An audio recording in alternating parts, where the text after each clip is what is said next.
अस्सलामु अलैकुम वरहमतुल्लाहि वबरकातुहू। उम्मीद है कि आप सब खैरियत से होंगे।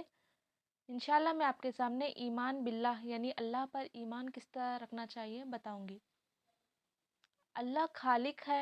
ये कायनात जिसमें ज़मीन, आसमान, सितारे, सारे दरिया, समंदर, पहाड़, रेगिस्तान, पौधे, जंगल, इंसान, हैवानात और तमाम जानवर और बेजान चीज़ें हैं, इन सबको किसने बनाया है? किसने पैदा किया है? इन सब का खालिक कौन है? क्या ये तमाम जानवर और बेजान चीज़ें बगैर किसी बनाने वाले के अपने आप से पैदा हो गए हैं? हम जिस मोटर गाड़ी में सफ़र करते हैं, जिस घड़ी से हम वक्त मालूम करते हैं, जिस मकाम में हम रहते हैं, क्या ये सब अपने आप से बन गए हैं? उनका कोई बनाने वाला है क्या? जिस तरह किसी बनाने वाले के बगैर एक चीज़ अपने आप नहीं बन सकती, इसी तरह ये दुनिया और ये कायनात अपने आप से नहीं बनी हुई है। ज़रूर उसका कोई बनाने वाला है, पैदा करने वाला है। वो कौन है? वो कौन हो सकता है सारी दुनिया को बनाया है? वो सिर्फ़ अल्लाह रब्बुल इज़्ज़त है। वही खालिक है, यानी हर चीज़ का पैदा करने वाला और हर चीज़ को सँभालने वाला सिर्फ़ अल्लाह ताला है। जिसने उसने पैदा किया है उसे मखलूक कहते हैं। अल्लाह के अहकाम क्या है? हम जितना जानते हैं कि चाँद और सूरज को अल्लाह ने पैदा किया। हम देखते हैं कि सूरज हर रोज़ सुबह निकलता है और शाम को डूबता है। चाँद और सूरज निकलने और डूबने का एक कानून बना हुआ है और ये कानून बदलता नहीं है। ऐसा नहीं होता कि सूरज सुबह की बजाय शाम को निकले। सूरज और चाँद को एक ही कानून के तहत चलाया जा रहा है। ज़मीन अल्लाह के अहकाम क्या है? हम जानते हैं कि चाँद और सूरज को अल्लाह ने पैदा किया है। हम देखते हैं कि सूरज हर रोज़ सुबह निकलता है और शाम को डूबता है। चाँद और सूरज के निकलने और डूबने का एक कानून बना हुआ है और ये कानून बदलता नहीं है। ऐसा नहीं होता कि सूरज सुबह की बजाय शाम को निकले। सूरज और चाँद को एक ही कानून के तहत चलाने यानी बड़ी हुकूमत दी गई है। ज़मीन सूरज से एक ख़ास फ़ैसले पर है। साइंसदानों का कहना है कि अगर ये फ़ासला कम हो जाए तो ज़मीन जल कर राख हो जाएगी और अगर ये फ़ासला बढ़ दिया जाए तो ज़मीन की सारी चीज़ें बर्फ़ बन जाएगी।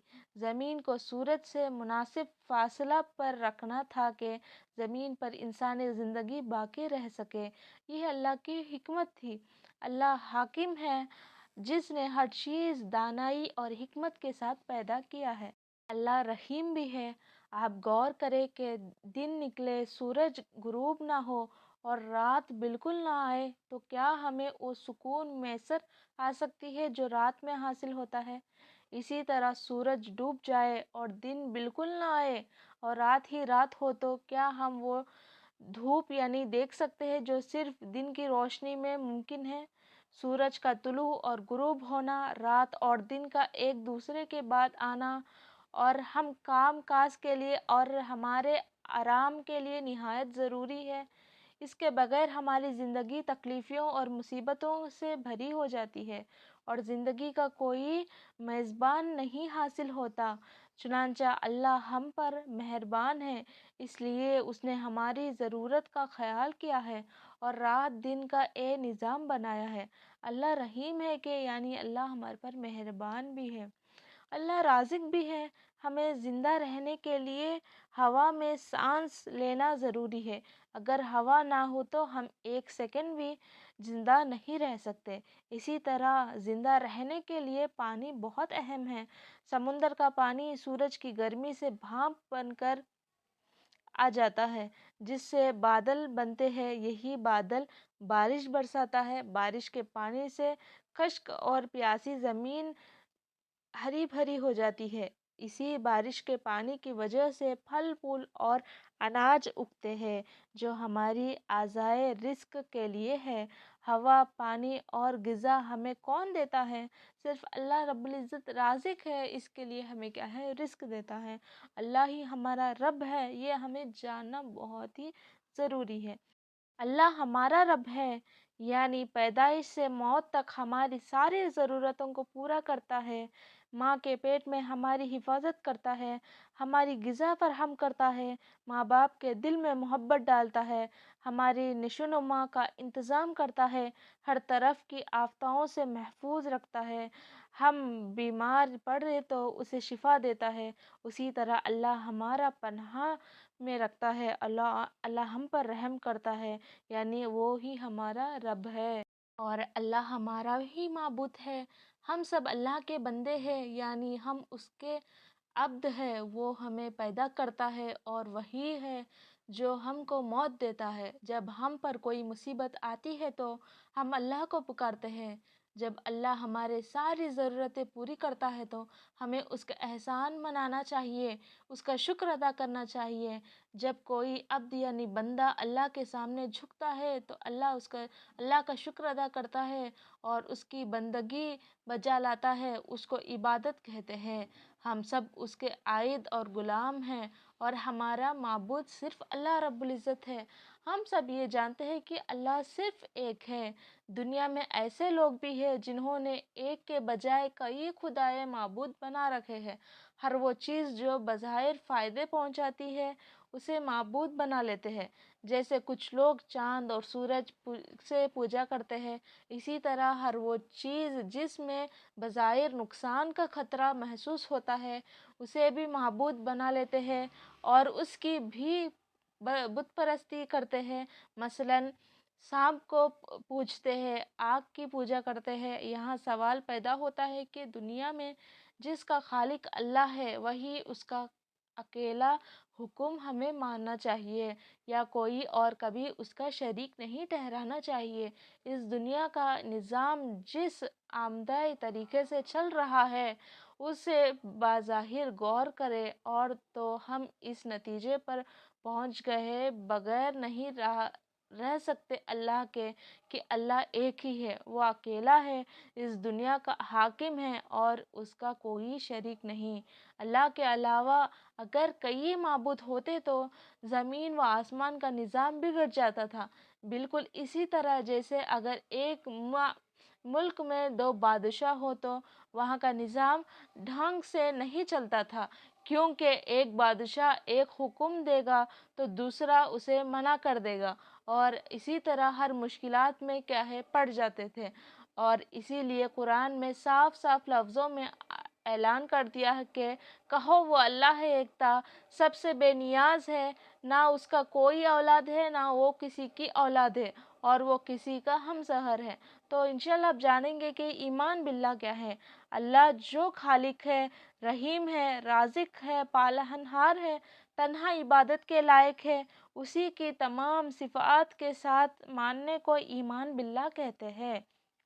اس کے سوا کسی دوسرے کو خالق ماننا اور اس کی بندگی کرنا ہرگز درست نہیں ہے۔ یہی وہ حقیقت ہے جس کا اقرار کلمہ پڑھ کر کیا جاتا ہے، وہ کلمہ ہے لا الہ الا اللہ محمد الرسول اللہ، یعنی اللہ کے سوا کوئی معبود نہیں اور محمد صلی اللہ علیہ وسلم اللہ کے رسول ہے۔ اس کلمے کو پڑھ کر ہم اپنی بندگی کا اظہار کرتے ہیں۔ جو شخص دل سے اس کی تصدیق کرے، زبان سے اس کا اقرار کرے اور عمل سے اس کا ثبوت دے اور مومن کہلاتا ہے اور اسے جنت کا حقدار بنایا جاتا ہے۔ جانیں گے کہ اللہ کی صفات کیا ہیں۔ اللہ اپنی ذات میں بے مثال ہے اور صفات میں بھی بے مثال ہے، وہ ہمیشہ سے ہے اور ہمیشہ رہے گا۔ اس کی قوت کی انتہائی نہیں، اس کے کمال کی کوئی حد نہیں، اسے ہر چیز کا علم ہے، وہ ہر کام پر قدرت رکھتا ہے، اس کی صفات بے شمار ہے جنہوں نے اسماء الحسنی کہتے ہیں۔ ان میں سے 99 صفات بہت مشہور ہے، ان کے پڑھنے کی بڑی فضیلت ہے۔ ان میں سے کچھ صفات اس طرح ہے کہ الخالق پیدا کرنے والا ہے، الرحمن مہربان ہے، الرب پالنہار ہے اور کیا ہے الحکیم حکمت والا ہے۔ یہ سارے کیا ہے اللہ تعالیٰ کی اسماء الحسنی نامے ہیں، 99 نامے ہیں۔ اور ایمان باللہ کے اثرات کیا ہے؟ اللہ کی ذات اور اس کی صفات کو جان لے اور ماننے کے بعد انسان میں بہت سی تبدیلی پیدا ہوتی ہے۔ انسان جب यकीन रखता है कि उसका खालिक व मालिक अल्लाह है, अल्लाह के सिवा उसको ना कोई फ़ायदा पहुंचा सकता है ना नुकसान, तो वो सिर्फ अल्लाह से डरता है, इसी के सामने झुकता है। अल्लाह के सिवा किसी का डर और खौफ उस पर परेशान नहीं करता। बिल्कुल अल्लाह पर भरोसा सिर्फ अल्लाह पर ही रखना चाहिए। वाज़े से उसके अंदर अज़रत व अहमियत पैदा होती है। इंसान जब ये जान लेता है कि अल्लाह तमाम ख़ज़ानों का मालिक है, उसका फ़ज़ल व करम बेहद व हिसाब, तो फिर वो कभी मायूस व नामुरादी नाशुक्रगुज़ारी हमसे नहीं लेता। इंसान जब ये मान लेता है कि अल्लाह तमाम ज़ाहिर और पोशीदा बातों को जानता है, उससे कोई चीज़ छुपी हुई नहीं है, वो क्या है बल्कि दिलों का हाल भी जानता है, तो इंसान हर हाल में के लिए छुपे तौर पर और अल्लाह के क्या है इबादत करता है। तो इंशाल्लाह हम सब क्या है अल्लाह की इताअत करेंगे, अल्लाह की फरमाबरदारी करेंगे, सिर्फ़ अल्लाह वाहिद है करके हम शहादत देंगे। आखिर में अल्लाह ताला से दुआ है कि अल्लाह ताला हम सब को अल्लाह पर एतमाद करने की, अल्लाह पर भरोसा करने की, अल्लाह ताला हम सब को तौफ़ीक दे। तो इंशाल्लाह अगले वीडियो में और कुछ टॉपिक्स देखेंगे। अस्सलामु अलैकुम व